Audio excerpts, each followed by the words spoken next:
Hola, soy Natalie Blanco y voy a leer para ustedes El poder de la Cábala, 13 principios para superar desafíos y alcanzar la plenitud, de Yehuda Berg. Vamos a iniciar con la introducción, ¿ok? Dice así. Un hombre se despierta en la mañana y decide ir a pescar. Va al embarcadero, se sienta, saca su sedal de pesca y la lanza al agua.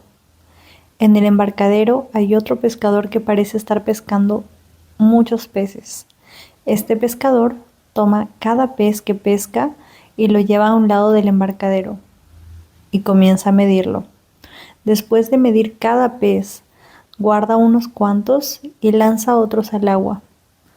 Después de observar este comportamiento durante un rato, el primer hombre se aproxima a este pescador y le dice: ¿Qué ocurre? ¿Por qué estás lanzando algunos peces de vuelta al agua y quedándote con otros? ¿Qué estás buscando? El otro pescador le contesta: Tengo una sartén de 30 centímetros en mi casa. Los únicos peces que guardo son menores de 30 centímetros. Los peces que son más grandes no puedo utilizarlos, así que los lanzo al agua. Como este pescador, nos limitamos a nosotros mismos sin siquiera darnos cuenta. Estamos intentando encajar la abundancia infinita del universo en nuestra pequeña sartén. El universo quiere darnos todo, pero no podemos recibirlo. ¿Qué pasaría si expandiéramos nuestra vasija en lugar de poner límites a nuestra abundancia? Podemos conseguir más en nuestra vida si nos convertimos en más. A veces me sorprende lo pequeño y limitado que puede ser nuestro pensamiento. Cuando alguien nos pregunta qué queremos de todo el universo, nos encontramos diciendo que queremos alguna cosa pequeña, solo esto o aquello. Es momento de mejorar nuestra vasija para recibir más, reconociendo aquello que verdaderamente nos proporcionará la realización. Y pregunta: ¿qué quieres realmente de la vida? He planteado esta pregunta a muchas personas en todo el mundo y es sorprendente lo universales que son las respuestas. La gente quiere más dinero, un auto bonito, una casa cómoda y buena salud. Dirán que quieren más plenitud, felicidad, pasión, pero no siempre están interesados en hacer el trabajo profundo que se requiere para traer esas cosas en su vida. A menudo intentamos incorporar una sensación de emoción a nuestra vida a través de algún tipo de estímulo externo, un cigarrillo, drogas, alcohol, comida, pero estas sustancias nos dan una sensación de satisfacción temporal. Entonces aparece la Cábala con un mensaje muy simple y poderoso. Nunca vas a conocer el verdadero significado y propósito si sigues intentando añadir experiencias más y más pequeñas de emociones a corto plazo. No es así como funciona. La Cábala nos anima a expandir lo que somos para alcanzar un flujo duradero de plenitud, no la variedad fugaz que nos decepciona una y otra vez. Vivimos en tiempos difíciles. Miramos el noticiero y escuchamos que alguien mató a toda su familia, o que un niño fue criado durante décadas encerrado en un sótano. El calentamiento global está generando tormentas que baten récords y un clima extremo. Nuestra agua es escasa y está contaminada. El mundo se ha vuelto loco. Al mismo tiempo, hay una revelación sin igual de luz espiritual e información como nunca antes. Estas dos realidades están ocurriendo simultáneamente, la revelación y la oscuridad. Y esta es una de las razones por las cuales los conceptos espirituales están ganando importancia actualmente en la conciencia pública. Hace 50 años, nadie conocía la palabra Cábala, ni mucho menos sabía cuál era su significado. Hoy en día, hay millones de personas estudiándola. Necesitamos esta sabiduría ahora más que nunca, debido al caos que está creciendo con fuerza actualmente en el mundo. Acudimos a la Cábala porque es el antídoto para el caos. o podríamos encontrarlo en ella. El poder de la Cábala. Hay muchos mitos y falsas ideas sobre la Cábala. Una de las más difundidas es que para estudiarla debes ser judío, hombre y un erudito rabínico mayor de 40 años. Esto fue parcialmente cierto en el pasado, pero la información que ofrece la Cábala es muy compleja. Tal vez esa sea la explicación. Además, la gente en aquellos tiempos podía hasta ser asesinada por el simple hecho de poseer esa sabiduría. ¿Por qué? Porque cualquier tecnología nueva puede ser vista como una gran amenaza. Imagina que viajas atrás en el tiempo, por ejemplo, al siglo XV, y le muestras a la gente tu BlackBerry o tu iPhone. Pensarían que eres una bruja o un hechicero. Bueno, las enseñanzas de la Cábala han hecho sentir de esa misma forma a mucha gente. Yo fui expulsado de la escuela muchas veces porque mi padre era cabalista. Mis padres fueron agredidos físicamente. Mi madre fue apaleada hasta el punto de sufrir una conmoción cerebral debido a su decisión de compartir la Cábala con todo aquel que quisiera aprenderla. Pero ¿sabes una cosa? Nada ni nadie ha podido impedir que este conocimiento salga a la luz. Aunque la religión fue entregada a la humanidad para unificarnos, para juntarnos a un propósito más elevado, realmente no ha sido así. Nada ha causado más separación y destrucción que la religión organizada. Su sentimiento de superioridad moral y su creación de división ha hecho incontables guerras y derramamiento de sangre masivo. Por otra parte, la sabiduría nos anima a unirnos uno con otro, a utilizar nuestra conexión con el Creador, Dios, Alá, Jesús, Buda, o como quiera que quieras llamar a la fuerza de Dios, para unirnos bajo su energía. ¿Y por qué es esta sabiduría distinta a la religión? Por una parte, es totalmente opuesta a la fe ciega. Los cabalistas creen que tenemos que cuestionarlo todo y luego asegurarnos de que lo que hemos aprendido funciona para nosotros. Tenemos que intentarlo todo, hacer el esfuerzo y ser abiertos. Al final de estos capítulos, observa si no has hecho algún cambio significativo en tu forma de entender la vida, en tu apreciación de todo lo que ya tienes, en la emoción y en la novedad de eliminar viejas capas de negatividad. Si lo que has aprendido no está funcionando para ti, entonces cierra este libro y déjalo en la estantería.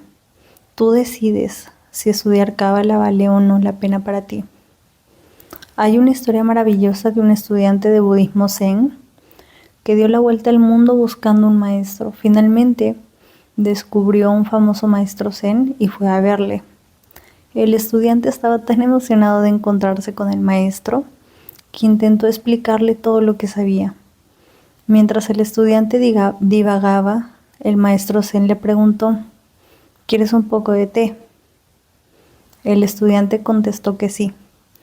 El maestro comenzó a verter el té y el estudiante seguía hablando. Entonces vio que la taza estaba llena y sin embargo el maestro continuaba vertiendo el té y derramándolo por toda la mesa. Perplejo, el estudiante le dijo: maestro, la taza está llena, ¿por qué sigues vertiendo té? Y el maestro contestó: esta taza es como tú. Tú estás tan lleno de sabiduría que no hay espacio para que entre nada más. Un manantial de sabiduría. El linaje de la Cábala. El primer cabalista fue Abraham, quien escribió el libro de la formación. Abraham se conoce en la Biblia como el padre de la religión, pero también era un cabalista. Luego vino Moisés, quien no solo manifestó los 10 mandamientos al mundo físico y el conocimiento espiritual en la forma de la Biblia, sino que también enseñó herramientas cabalistas prácticas para vivir una buena vida. La tradición oral de Moisés se transmitió de maestro a estudiante una y otra vez hasta hace unos 2000 años, cuando Rab Shimon Bar Yochai escribió el Zohar, texto sagrado base de la Cábala. El Zohar es una fuente reconocida de gran sabiduría espiritual que es tan antigua como la Biblia misma. Efectivamente, el Zohar se conoce como el descodificador de la Biblia, pero el mundo no está preparado para el lenguaje y la tecnología que ofrece, razón por la cual el Zohar permaneció oculto durante 1200 años. El estudio del Zohar se llama Cábala. Alrededor del siglo XIV, la Cábala empezó a salir del secretismo total. Se dice que el Zohar original fue desenterrado por los caballeros templarios en Jerusalén y llevado de vuelta a Europa. Fue entonces cuando el poder del Zohar comenzó a hacerse conocido. Curiosamente, fue en aquel momento cuando apareció por primera vez la leyenda del Grial. Algunos dicen que el Santo Grial es un libro, posiblemente el Zohar, pero eso aún es intrigante. Es solo una especulación. Desde entonces, algunos personajes famosos han estudiado el Zohar. Por ejemplo, tenemos a Isaac Newton. Tenía su propia versión del Zohar en latín y dejó escrito que Platón fue a Egipto a estudiar el Zohar. Otro gran pensador que estudió el Zohar fue Pitágoras, quien ascendió al monte Carmelo vestido de blanco como un sumo sacerdote y meditaba. ¿Por qué estaban estos pensadores prominentes tan fascinados por el Zohar? Porque explica las leyes espirituales y físicas del universo y de nuestras vidas. El Zohar revela secretos de nuestro mundo y las respuestas a preguntas más ancestrales. ¿Cuál es el propósito de la vida? ¿Por qué fue creado el mundo? ¿Cómo fue creado el mundo? ¿Por qué estoy aquí? Efectivamente, los principios del Zohar pueden llevarse en las palabras de Jesús, Mahoma, Moisés y Buda. Todos hablaron de lo mismo. Como ya hemos visto, los cabalistas han sido perseguidos por sus esfuerzos de hacer el Zohar disponible para todo el mundo. Sin embargo, después de la muerte de estos cabalistas, las mismas personas que los habían difamado descubrieron que habían sido individuos justos. Esta ha sido la historia de la revelación de la Cábala durante siglos. En 1922, Rab Ashlag fundó el Centro de Cabalistas.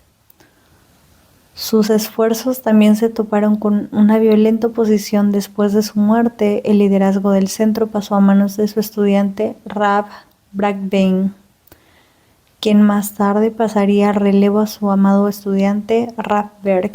Rab Berg es mi padre. Gracias a su esfuerzo desinteresado y al de mi madre, Karen, tengo la libertad de escribir este libro y tú ahora puedes acceder al poder de estudiar Cábala. Una cualidad especial que puede encontrarse en el linaje del centro de Cábala es que estos grandes eruditos han hecho que el Zohar y sus enseñanzas estén disponibles en un lenguaje que una persona común puede entender fácilmente. Su intención no era ganar un premio Nobel, sino traer simple felicidad, paz permanente y realización infinita a toda la humanidad. Hoy en día, puede parecernos que el Zohar siempre ha estado accesible, a disposición de todo el mundo y de cualquiera. Pero hace tan solo unas pocas décadas no podrías haber encontrado estos libros ni estudiar su sabiduría por ninguna cantidad de dinero. De hecho, incluso el mero intento de hacerlo podría haberte llevado a ser vilipendiado, agredido o algo peor. Ten una advertencia.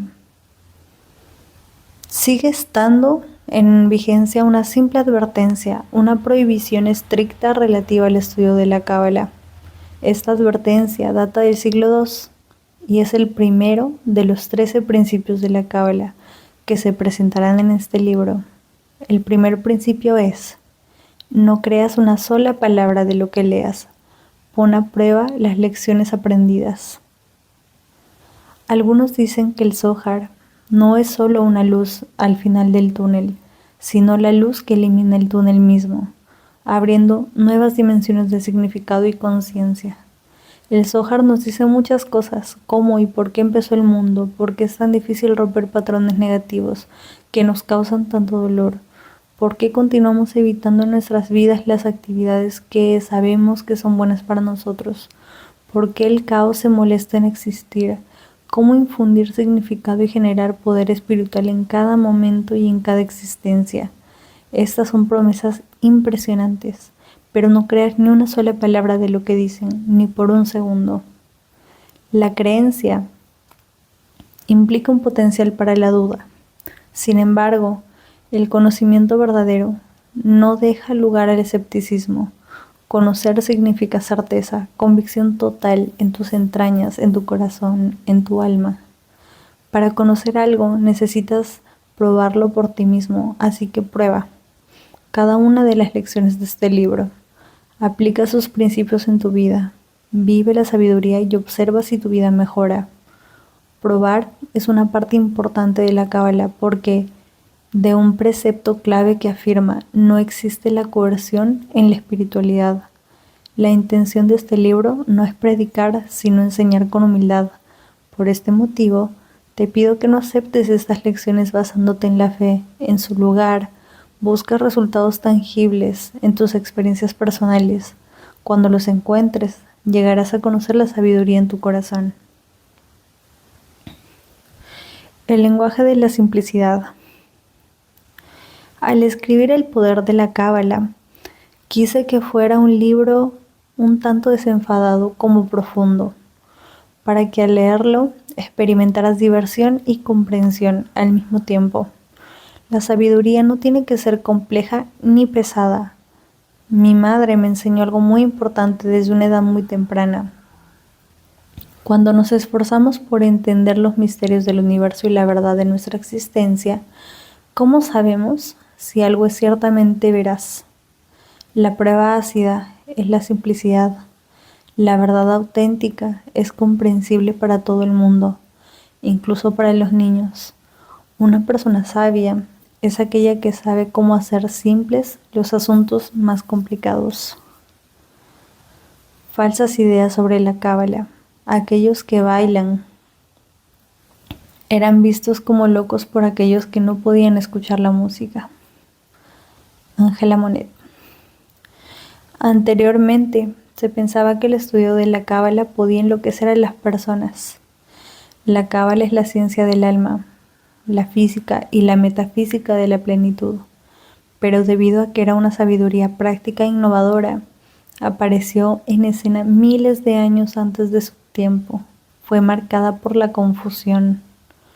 Lo que era considerado como misticismo, hoy en día se llama ciencia y tecnología.